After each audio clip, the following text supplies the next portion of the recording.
दिवाली आने वाली थी। लोग उसकी तैयारियों में जुटे हुए थे। कोई पटाखे खरीद रहा था तो कोई दिए। लेकिन उजाले के इस त्योहार के आने के पहले श्याम जी के जीवन में घनघोर अंधेरा छा गया था। अस्पताल के आईसीयू वार्ड के बाहर अपनी पत्नी रेखा के साथ श्याम जी असहाय से खड़े थे। उनकी इकलौती छोटी सी बिटिया राधा अस्पताल के बिस्तर पर लेटी है। वो हर दिन अस्पताल आते और अपनी बिटिया को तिल तिल मरता देखते और कुछ नहीं कर पाते। आज भी जब वो अस्पताल में अपनी पत्नी के साथ आईसीयू के शीशे के बाहर खड़े होकर अपनी बिटिया को देख रहे थे तो उनकी आंखों में आंसुओं का सैलाब था। उनकी बेटी भी उनकी तरफ टुकुर टुकुर देखे जा रही थी। उसकी आंखों में आंसू थे।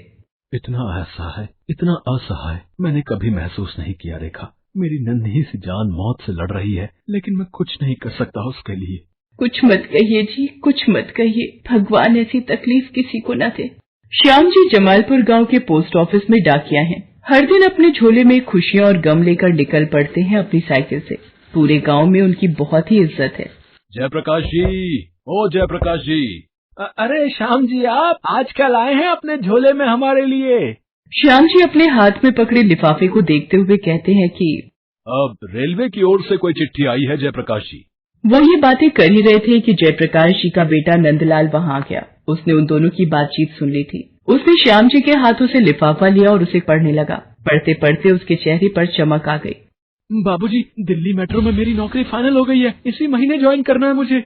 ये सुनकर जयप्रकाश और श्याम जी बहुत खुश होते हैं। जयप्रकाश जी श्याम जी को रुकने के लिए कहते हैं ताकि वो उन्हें मिठाई खिला सके। अरे नहीं जयप्रकाश जी, आज नहीं, फिर किसी और दिन। अभी बहुत काम है, बहुत जगह चिट्ठियां डालनी है। ये कहकर श्याम जी अपनी साइकिल पर सवार होकर किसी दूसरे पते की ओर निकल गए। श्याम जी अपना काम बहुत ही ईमानदारी से करते और हमेशा उनके चेहरे पर एक मुस्कान होती। लेकिन पिछले कई दिनों से श्याम जी बहुत परेशान हैं। वो अपनी परेशानी लोगों में जाहिर नहीं होने देते, लेकिन हर बार उन्हें डॉक्टर की वो बात याद आती है जो कुछ दिनों पहले डॉक्टर ने उनसे कही थी और वही सोचकर उनका दिल बैठ जाता है। कोई तो उपाय होगा डॉक्टर साहब। देखिए श्याम जी, मैंने कहा ना, ये एक ऐसी बीमारी है जो लाखों में से किसी एक को होती है। उन लाखों लोगों में से भगवान को मेरी बेटी ही मिली। मेरी मासूम बिटिया ने क्या बिगाड़ा है किसी का।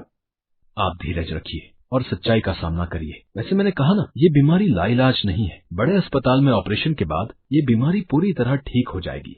उसमें पैसे कितने खर्च होंगे? 50 लाख रुपए। श्याम जी ने जैसे ही ये सुना उनके ऊपर बिजली सी गिर गई। राधा उनकी इकलौती बेटी थी। बड़े ही लाड प्यार से वो और उनकी पत्नी मिलकर उसे पाल रहे थे। राधा पढ़ने लिखने में होशियार तो थी ही, वो समझदार भी बहुत थी। हालांकि श्याम जी और उनकी पत्नी रेखा ने राधा को उसकी बीमारी के बारे में कुछ नहीं बताया था, लेकिन उसे अंदाजा लग गया था कि उसे कोई गंभीर बीमारी हो गई है, क्योंकि ना तो वो अब स्कूल जाती थी और ना ही खेलने। सारा दिन वो अस्पताल के बिस्तर पर ही लेटी रहती थी। एक दिन उसने श्याम जी से कहा कि पिताजी, मैं कब खेलने जाऊंगी, कब स्कूल जाऊंगी, कब बाहर घूमने जाऊंगी? पूरा दिन अस्पताल के बिस्तर पर सोए रहना मुझे पसंद नहीं है। अरे बहुत जल्द बाहर घूमने जाओगे मेरी बच्ची। मैं, तुम और माँ तीनों जाएंगे तुम्हारे साथ, ठीक है? आप सच बोल रहे हैं ना पिताजी? और क्या पिताजी, मैं मर तो नहीं जाऊंगी ना? क्योंकि मैंने माँ को डॉक्टर साहब से बातचीत के बाद छिप छिप कर रोते देखा है। अरे ऐसी बातें भूल कर भी मुंह से नहीं निकालते बेटा। तुम्हारी तबीयत थोड़ी खराब है, थोड़े दिनों में तुम बिल्कुल ठीक हो जाओगी। श्याम जी ने राधा को कह तो दिया, लेकिन उन्हें पता था कि वो कैसे दर्दनाक हकीकत से गुजर रहे थे। 50 लाख रुपए इतनी बड़ी रकम थी जिसका इंतजाम करना श्याम जी जैसे व्यक्ति के लिए लगभग असंभव था। वे इसी चिंता में गले जा रहे थे। एक दिन की बात है, श्याम जी और उनकी पत्नी रेखा बातें कर रहे थे। हम दोनों अगर खुद को भी बेच दें तो भी 50 लाख रुपए नहीं ला पाएंगे, लेकिन बिना पैसों के कैसे हमारी बिटिया ठीक होगी? भगवान ने कुछ न कुछ तो सोचा ही होगा न जी। क्या खाक सोचा है? कभी कभी तो लगता है कि भगवान है ही नहीं। अगर है तो हम जैसे लोगों के साथ ऐसा क्यों होता है? ये हमारी परीक्षा का समय है। भगवान तो है ही, बस वो हमारे धैर्य की आजमाइश करते हैं। ये कैसी परीक्षा, ये कैसी आजमाइश? अगर कोई बीमारी देनी थी तो मुझे दे देते। मेरी नन्ही सी जान से उनकी क्या दुश्मनी थी?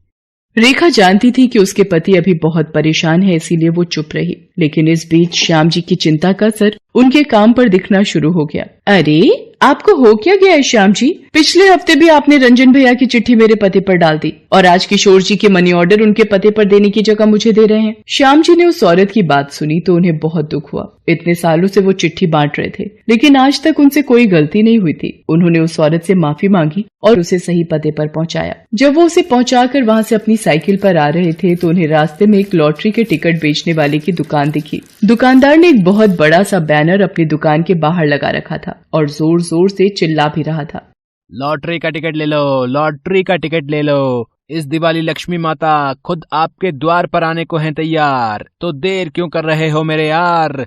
लॉटरी का टिकट खरीदो और पहले इनाम में 1 करोड़ पाओ, और पहला इनाम ना भी निकला तो दूसरा इनाम 50 लाख का है। तो समय मत गवाओ, सिर्फ 300 रुपए खर्च, इस महीने की 27 तारीख को माला माल हो जाओ। जी हाँ, 27 को ही निकलेगा इस लॉटरी का बम्पर इनाम। श्याम जी उस दुकानदार की बातों को बहुत देर तक गौर से सुनते रहे। फिर वो उसके पास गए। ये लॉटरी सच में किसी की लगती है क्या? हाँ लगती है ना, क्यों नहीं लगती है। किसकी लगती है? किस्मत वालों की। किस्मत वाला? वो तो मैं नहीं हूँ। अगर होता तो क्या मेरी बेटी के साथ ये सब होता? क्या हो गया चाचा, किन ख्यालों में खो गए? ख्यालों वाला पछताता है, टिकट लेने वाला माला माल हो जाता है। श्याम जी ने दुकानदार की बात का कोई जवाब नहीं दिया, लेकिन उन्होंने टिकट खरीद लिया और अपनी साइकिल पर अस्पताल पहुंच गए। आज आपने बहुत देर कर दी आने में, कहाँ रह गए थे? श्याम जी ने अपनी पत्नी को लॉटरी के टिकट के बारे में बताया। क्या कहती हो तुम? मेरी लॉटरी लगेगी ना? मेरी बच्ची के इलाज के पैसे मिल जाएंगे ना? मैं भी तो यही चाहती हूँ, लेकिन किसी का भाग्य खुलना या खराब होना ईश्वर के हाथों में होता है। मैं तुमसे कोई बहस नहीं करना चाहता, और मेरे सामने ईश्वर का नाम मत लो। उसने बहुत दुख दिए हैं मुझे। ईश्वर दुख नहीं देता जी, ये तो हमारे कर्म होते हैं जिसका फल हमें मिलता है। सही कहती हो तुम। मैंने और तुमने बहुत पाप किए, और शायद मेरी नन्ही सी बेटी ने भी, तभी तो वो बेचारी दर्द में पड़ी है। आप नाराज ना हो, कर्म पिछले जन्म के भी तो होते हैं। श्याम जी ने अपनी पत्नी की बात का कोई जवाब नहीं दिया। कुछ दिन और बीते। आज 27 तारीख थी। सुबह से ही श्याम जी का मन बहुत घबरा रहा था। उन्होंने सुबह सुबह एक बुरा सपना भी देख लिया था जिससे उनका मन आशंकाओं से भर गया था। उस दिन उन्होंने डाकघर से छुट्टी कर ली और अस्पताल पहुंच गए। अस्पताल पहुंचते ही उनकी आशंकाएं सही साबित हुई। श्याम जी, हम आपको किसी गलतफहमी में नहीं रखना चाहते। आपकी बेटी राधा की हालत दिन प्रतिदिन बिगड़ती चली जा रही है। कब क्या होगा कुछ कहा नहीं जा सकता, इसलिए उसे जल्द से जल्द बड़े अस्पताल ले जाने और उसके ऑपरेशन की तैयारी करिए। श्याम जी ने अपनी पत्नी को सारी बातें बताई। आज उसकी हिम्मत भी जवाब दे गई। पैसे कितने जरूरी है न जी। पैसे हो तो आदमी जिंदा रह सकता है और पैसे ना हो तो आदमी की सांसें चली जाती है। हम धीरे धीरे ये जंग हार रहे हैं रेखा, हार रहे हैं।